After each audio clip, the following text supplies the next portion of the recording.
12절에서 26절까지입니다.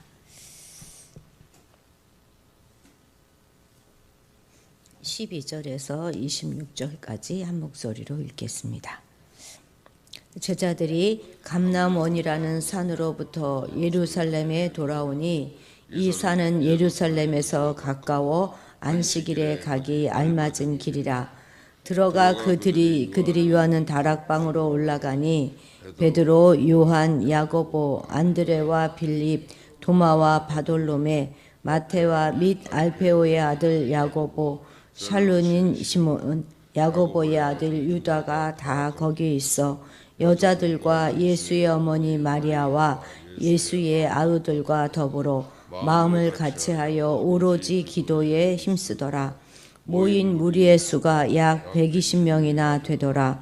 그때에 베드로가 그 형제들 가운데 일어서서 이르되 형제들아, 성령이 다윗의 입을 통하여 예수 잡는 자들의 길잡이가 된 유다를 가리켜 미리 말씀하신 성경이 응하였으니 마땅하도다. 이 사람은 본래 우리 수 가운데 참여하여 이 직무의 한 부분을 맡았던 자라. 이 사람이 불의의 삭스로 밭을 사고 후에 몸이 곤두박질하여 배가 터져 창자가 다 흘러나온지라. 이 일이 예루살렘에 사는 모든 사람에게 알려져 그들의 말로는 그 밭을 아겔다마라 하니 이는 피밭이라는 뜻이라. 시편에 기록하였으되 그의 거처를 황폐하게 하시며 거기 거하는 자가 없게 하소서 하였고 또 일렀으되 그의 직분을 타인이 취하게 하소서 하였도다. 이러함으로 요한의 세례로부터 우리 가운데서 올려져 가신 날까지 주 예수께서 우리 가운데 출입하실 때에 항상 우리와 함께 다니던 사람 중에 하나를 세워 우리와 더불어 예수께서 부활하심을 증언할 사람이 되게 하여야 하리라 하거늘 그들이 두 사람을 내세우니 하나는 바사바라 하고도 하고 별명은 유스도라고 하는 요셉이요 하나는 마띠아라. 그들이 기도하여 이르되 뭇사람의 마음을 아시는 주여 이 두 사람 중에 누가 주님께 택하신 바 되어 봉사와 및 사도의 직무를 대신할 자인지를 보이시옵소서. 유다는 이 직무를 버리고 제 곳으로 갔나이다 하고 제비 뽑아 마띠아를 얻으니 그가 11사도의 수에 들어가니라. 아멘. 아멘. 이제 예수가 승천하신 이후에 제자들과 여인들 그리고 예수의 형제들이 함께 모인 자리에서 모두 한 마음으로 기도하기에 힘씁니다. 이후 120명의 제자들이 모이게 되었고 이제 베드로는 시편을 인용하면서 유다의 자리를 보충해야 되는 그런 필요성과 당위성을 진술합니다. 그 직분을 맡은 자격은 제자들과 예수와의 그 공생애를 다 지켜보았고 또 부활과 승천의 그것을 목격한 증인으로서 부활을 증언할 수 있는 사람이어야 했습니다.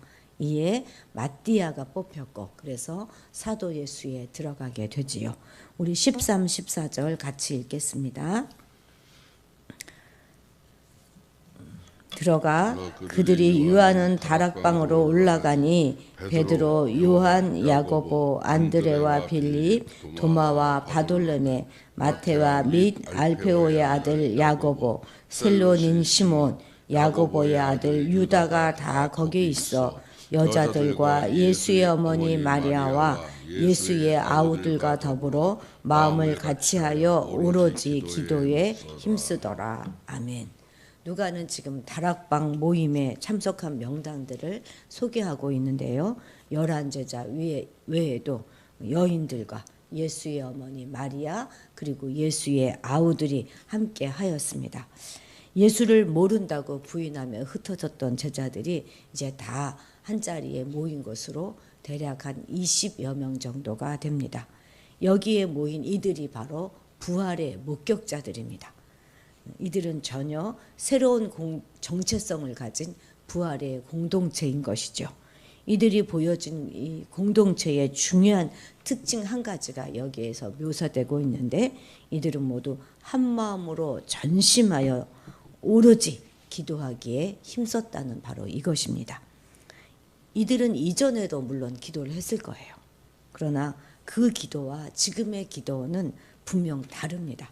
그때에는 능력의 주님이 늘 함께 계셨으니 특별히 기도할 이유도 별로 없었을 것이지만 했다 하더라도 자신의 성공을 위해서, 자신의 출세를 위해서 기도했을 것입니다. 자신들이 한 자리를 차지하기 위해서 그렇게 기도했지요.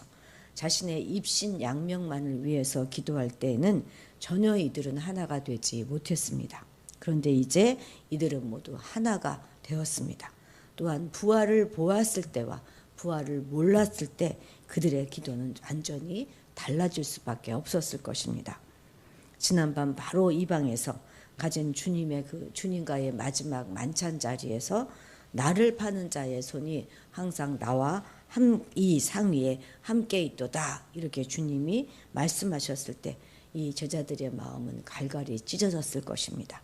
과연 누구일까 그가 이렇게 서로 의심하기도 하였을 것이고 그로 인한 갈등도 그들 안에 있었을 것입니다.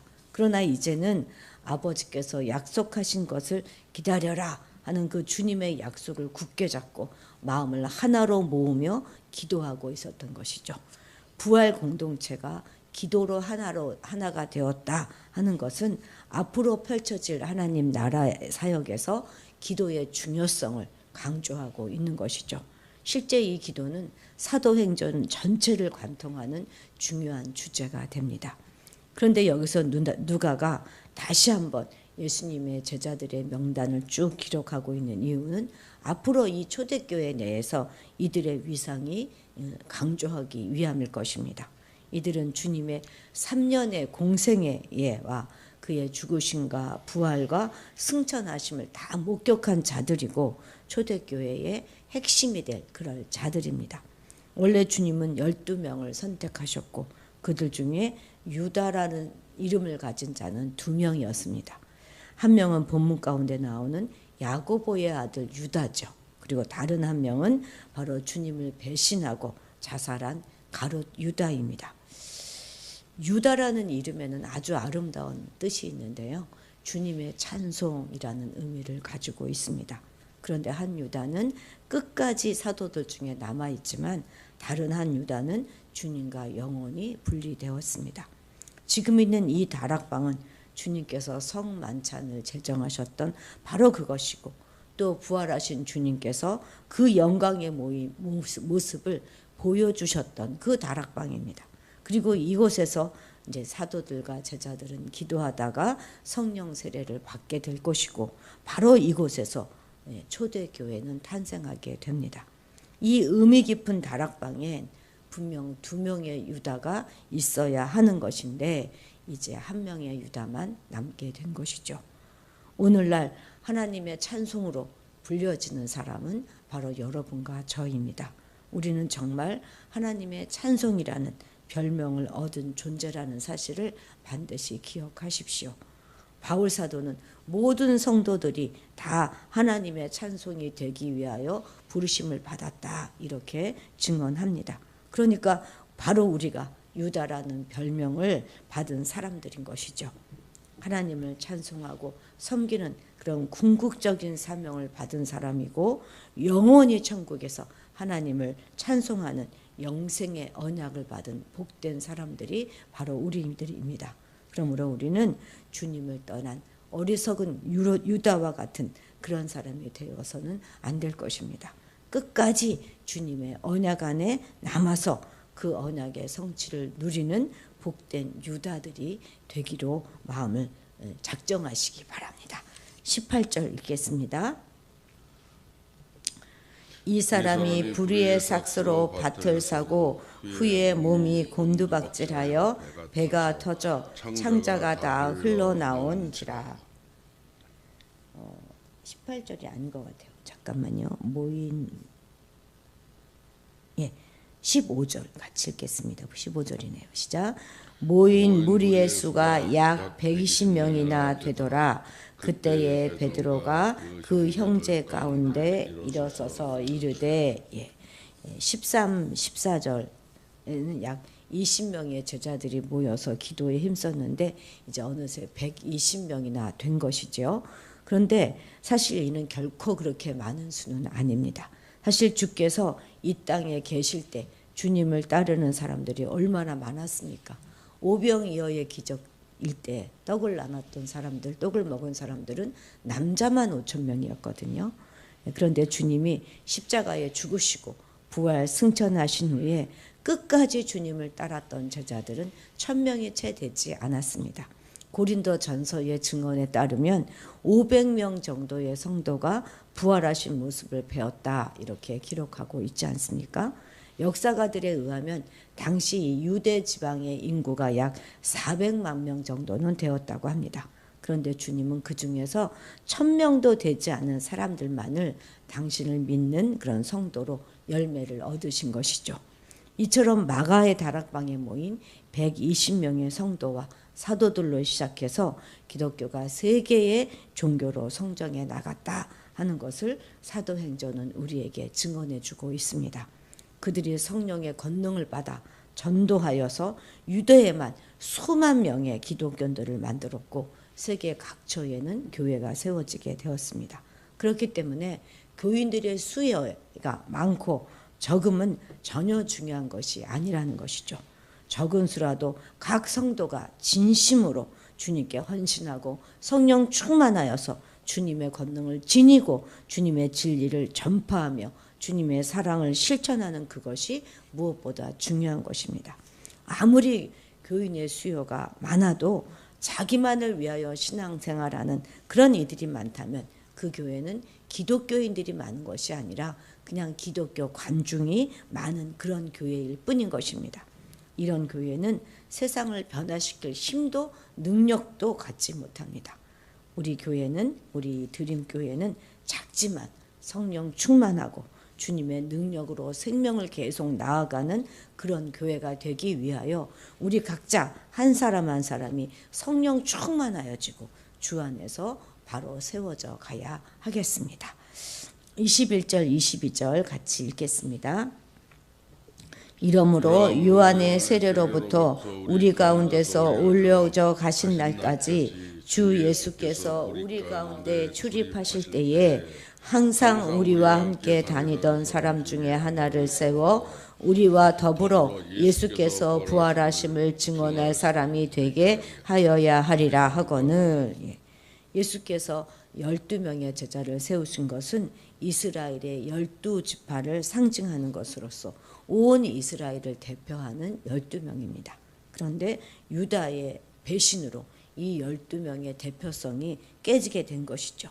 그런데 깊이 기도하던 베드로가 그것을 다시 깨닫게 되었고 그래서 한 사람을 다시 뽑아서 12명으로 회복하기로 합니다. 이렇게 기도하다 보면 하나님께서 이렇게 주시는 지혜가 있고 또 새롭게 해야 할 일들을 생각나게 하십니다. 어떻게 일을 진행시켜 나가야 할지 성령님이 알게 해주시는 것이죠. 그러면 그 주시는 대로 주시는 그 생각대로 움직이면 되는 것입니다. 기도하다 보면 우리 죄를 생각나게 하실 때도 있죠. 또 기도하다 보면 누군가에게 가서 용서를 구하라 하는 말씀을 주실 때도 있고 또 누군가를 돕도록 또 격려하도록 지시하시기도 하십니다. 그럴 때는 우리는 지체하지 말고 기억나게 하시는 그 성령님의 인도하심에 순종해야 하는 것이죠. 사도행전에서 나오는 초대교회는 기도의 공동체다 이렇게 앞에서 말씀드렸는데 또 다른 중요한 그 특징이 있는데 그것이 바로 이 순종의 공동체라는 것입니다. 우리도 이 사도행전을 공부하면서 순종의 훈련을 더 적극적으로 해야 하겠습니다. 성령님이 말씀하시는 것을 곧바로 순종하고 움직이는 자에게는 성령님이 더 많은 것을 말씀해 주실 것이 분명합니다. 우리는 보다 깊이 기도하고 기도 가운데 주시는 성령의 깨달음을 우리의 삶에 그대로 적용해 가면서 살아가야 할 것입니다. 23절 같이 읽겠습니다. 그들이 두 사람을 내세우니 하나는 바사바라 하고 별명은 유스도라고도 하는 요셉이요 하나는 밧디아라. 아멘. 이제 다락방에서 최초의 부활 공동체는 기도로 온전히 하나가 되었고 이제 그 공동체는 120명으로 확대되었습니다. 그런데 이제 이렇게 잘 나가고 있는데 자칫 이 투표를 잘못했으면 어떤 사람을 뽑는 결과가 된 사람도 있고 또 안 된 사람도 있기 때문에 그 결과로 공동체의 분열이 초래될 수도 있을 것입니다. 그런데도 놀랍게도 이 공동체의 규모가 커서 갔었어도 기도로 하나 되어서 전심을 다하는 그 일에는 아주 계속되는 것이 여전했습니다. 사실 23절 말씀을 가만 보면 요셉에 대한 요셉과 마띠아를 이제 이렇게 놓고 투표할 것인데 요셉에 대한 설명이 더 먼저 나오고 그리고 훨씬 더 자세합니다. 아마도 요셉이 사람들 가운데서 인지도나 능력의 면에서 더 뛰어났는지도 모르겠습니다. 그런데 하나를 선택하는 그 일은 자신들의 몫이 아니라 주님이 하실 일이고 그리고 그들은 그저 그 결과에 순종하겠다 하는 태도를 이들은 가지고 있었습니다. 그래서 무리는 결국 기도한 후에 제비를 뽑았어요. 그래서 결과는 마띠아가 당선됩니다. 이 제비 뽑기 방식은 하나님의 간섭하심을 인정하는 그런 방식입니다. 말씀을 통한 하나님의 뜻을 분별의 기준으로 삼았고 그분이 일하실 수 있는 여지를 두는 식으로 처리한 것이죠. 물론 그렇다고 해서 오늘날 우리가 이 방법을 그대로 따를 수는 없어요. 그렇지는 못하지만 이 원리만큼은 오늘날 우리도 배워야 할 것입니다. 그리고 이렇게 선출한 그 결과에 대한 무리의 반응은 전혀 소개되어지지 않고 있지 않습니까? 모두가 그 결과를 주께서 주신 그런 결과로 인정했기 때문일 것입니다. 사실 결과를 언급할 필요도 없을 정도로 공동체는 하나가 되었음을 반증해주고 있습니다. 마띠아는 분명 12제자는 아니었죠.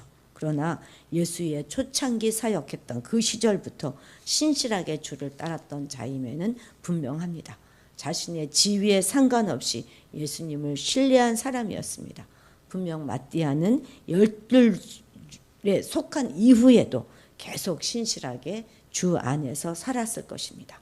이런 면에서 마띠아는 유다와 비교될 뿐만 아니라 참 신앙인의 한 모범을 보여줍니다.